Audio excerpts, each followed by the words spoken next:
मित्रांनो, श्री स्वामी समर्थ। मी आहे शालिनी। माझ्या ब्लॉगवर तुम्हा सर्वांचं स्वागत आहे। आज मी बनवणार आहे बीटचे पराठे।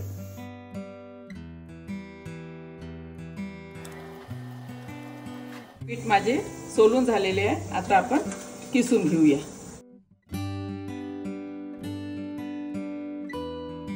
आता हे बीट्स मी छान किसून घेतलेले आहे। ही पेस्ट बनवलेली आहे। यामध्ये मी लसण, जिरा, अद्रक, सांबार आणि मिरची आणि जिरे टाकलेलं आहे। ही पेस्ट टाकत आहे आता मी। नंतर आपल्याला तीळ टाकायचे आहे, तीळ टाकते आहे। नंतर मी लाल तिखट टाकते आहे, थोडं धनियापूड टाकते आहे आणि नंतर टमाटर पेस्ट टाकते आहे। 2 टमाटरची पेस्ट आहे ही।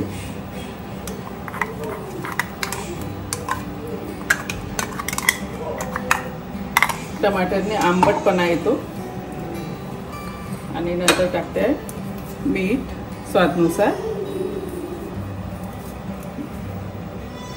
आणि यामध्ये मिक्स करते आहे गव्हाचा गव्हाची कणी लागेल तेवढीच टाकायची। नंतर थोडं बेसन टाकते आहे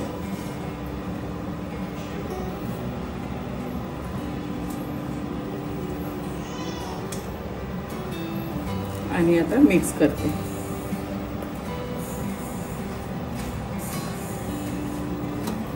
हे खायला खूप छान असते आणि पोटॅशियम, मॅग्नेशियम प्रचूर मात्रामध्ये असते आणि सी जीवनसत्व जास्तीत जास्त प्रमाणात असते।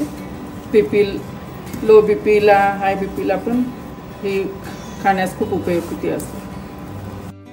हे कणिकचा गोळा करून ठेवलेला आता याला 2-3 मिनिट सेट व्हायसाठी ठेवायचं आहे आपल्याला। याला आपण थोडंसं तेल लावते। तेल लावून मळते आहे, तेल लावून थोडं। आता आपण पराठे लाटायला सुरुवात करूया। घ्यायचं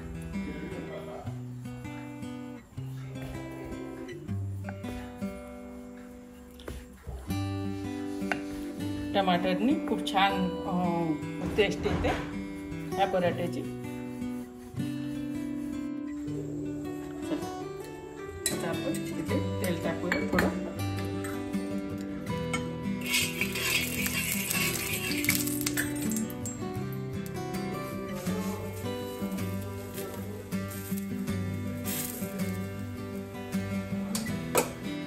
आपण यामध्ये टमाटर टाकल्यामुळे हा बीटरूटचा तुरट स्वाद कमी होतो।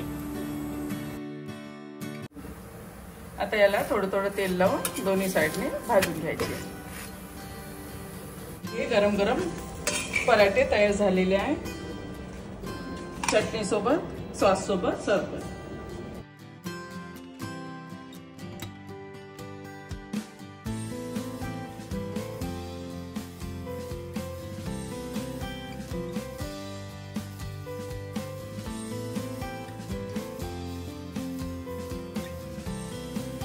हे बीटरूट पराठे नक्की करून बघा आणि हे पराठे कसे वाटले ते कमेंट सेक्शन मध्ये नक्की कळवा।